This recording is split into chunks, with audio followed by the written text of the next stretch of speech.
Entonces esas son de las cosas que también, por ejemplo, si no se toman en cuenta desde un principio, pues pueden echar a perder todo el proyecto, ¿no? Si nosotros hubiéramos llegado con Volkswagen con unos biseles padrísimos pero cerrados, pues sabes que no te compro nada porque el radiador está de ese lado y cómo se va a caer el coche, ¿no? Entonces ahí siguen pruebas de la pieza ya sobre el modelado, de espesores y demás, que pues también tenemos que considerar de acuerdo a los procesos de producción. En este caso esta pieza fue inyectada en poliuretano. Tenemos que tener unos ciertos espesores mínimos, ¿no? Que a lo mejor si es inyectada en termoplástico pueden tener unos espesores de 2 o 3 milímetros. Aquí tenemos que considerar un poquito mayores los espesores porque no se inyecta tanta presión. Eso es lo que les decía. Cuando hicimos el primer prototipo para montarlo en el coche, teníamos que maquinarlo por los dos lados para que se pudiera maquinar todas las superficies por delante y por atrás y ensamblara perfecto en el coche. Entonces, pues también como diseñadores tenemos que saber cómo lo íbamos a poder maquinar, porque si lo maquinamos de un lado y después lo volteas ya no tienes una base cómo sostenerlo en la máquina y es un problema. Entonces nos sacamos de la manga esta solución. Perdón.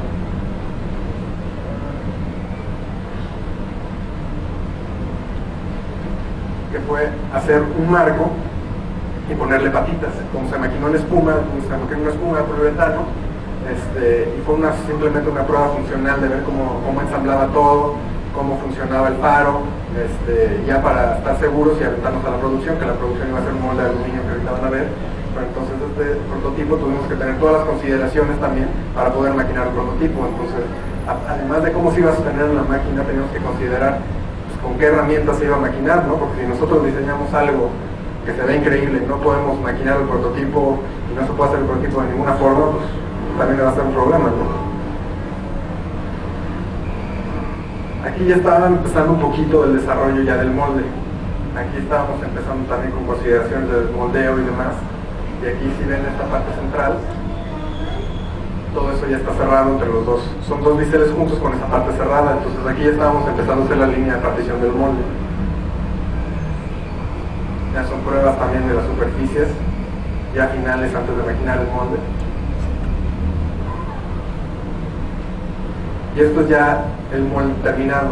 Entonces, pues, como pueden ver, obviamente tiene que tener la cavidad de todo el molde, toda la línea de partición, tener las consideraciones del molde cuando cierre, cómo va a cerrar y cómo se va a alinear. Son cosas que tampoco te enseñan en la escuela y poquito a poco vas aprendiendo con los procesos, ¿no? Toda esta pieza que ahorita van a ver una parte del maquinado que, aunque se tuvieron en cuenta partes del maquinado y lo tenemos que maquinar en aluminio, pues sí fue bastante complicado por las herramientas y demás, porque había ciertos procesos que no podíamos usar. Entonces ahorita van a ver cómo se maquinó. Esa es parte del maquinado, ese es el desbaste en el maquinado, ¿no? Primero, como funciona, es un bloque gigantesco y le va quitando material, entonces era toda parte de la quitada ruda de material, ¿no? Entonces tenemos que escarbar todos esos huequitos con la máquina, ¿no? Entonces, si no hubiéramos considerado que teníamos que escarbar esos huequitos con la máquina y los hubiéramos hecho más chicos, no lo hubiéramos podido hacer, o lo hubiéramos tenido que hacer con otro proceso, ¿no? Que nos hubiera salido mucho más caro, ¿no? Ahí está el molde prácticamente terminado y se le estaban dando detalles de acabado.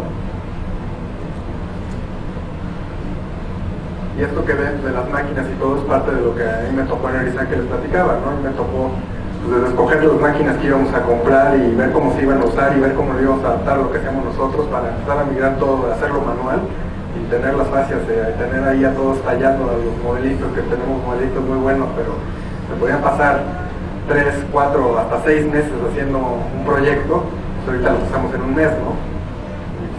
Además de eso lo hacemos con muchísima más precisión. Esas son las primeras pruebas del molde, ¿no? Obviamente al molde le faltaban muchas cosas, le faltaban bisagras, le faltaba cómo abrir el molde y todo. Fue la primera prueba de cómo salía la pieza para ver que todo estuviera bien antes de que se armara el molde completo, ¿no? Por eso ven a todos ahí luchando. Y esa es la pieza, la primera pieza de preproducción ya instalada en la pieza, ¿no? Entonces todo partió del escaneo y tal como salió del inyector, ensambló perfecto. Y estas son ya las fotos de publicidad de Volkswagen.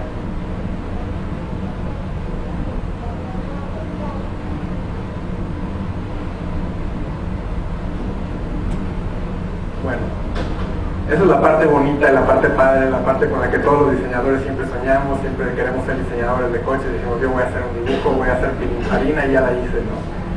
Pero pues obviamente para eso hay un chorro de trabajo, ¿no? Entonces, hay un documento que se llama APQP, que es el Advanced Product Quality Planning. Es un documento que se generó en Estados Unidos, sobre todo para cubrir los estándares de Ford, General Motors y Chrysler.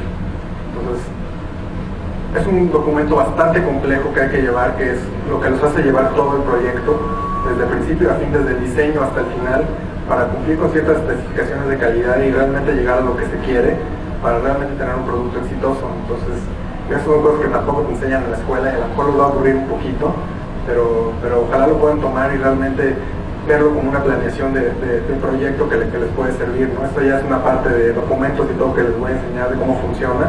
Nosotros a partir del APQP de Ford Linear Design diseñamos un APQP propio, nosotros le seguimos llamando APQP,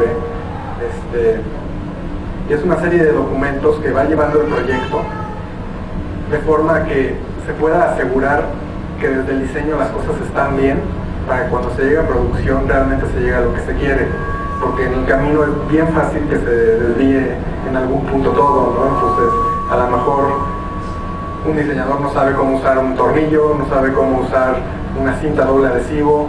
Entonces aquí se llevan varias consideraciones que a lo mejor son hasta cierto punto protocolarias, pero que son bastante buenas para llevar un proyecto y para llevarlo a su buen fin, ¿no? Porque siempre se pueden pasar cosas por alto. Entonces, si realmente todas las personas involucradas están siempre conscientes en toda la evolución del proyecto, de cómo va el proyecto, de qué es lo que sigue, de todas las consideraciones que se pueden tener, porque además dos cabezas piensan mejor que una. El diseñador obviamente no es el mago, entonces así como el diseñador a lo mejor se le pudo pasar alguna consideración, a lo mejor al ingeniero no, a lo mejor al técnico que está inyectando el molde tiene alguna sugerencia sobre su experiencia. Entonces todo esto que les voy a enseñar, les digo, a lo mejor les aburre un poquito, pero realmente es bien valioso que ustedes tomen y empiecen algo así, sobre todo para los proyectos que empiezan a hacer, porque también una tendencia con los diseñadores es que la mayoría son bien desordenados, ¿no? Entonces, desde los archivos de computadora, ¿no? Cómo los ordenan y cómo los tienen.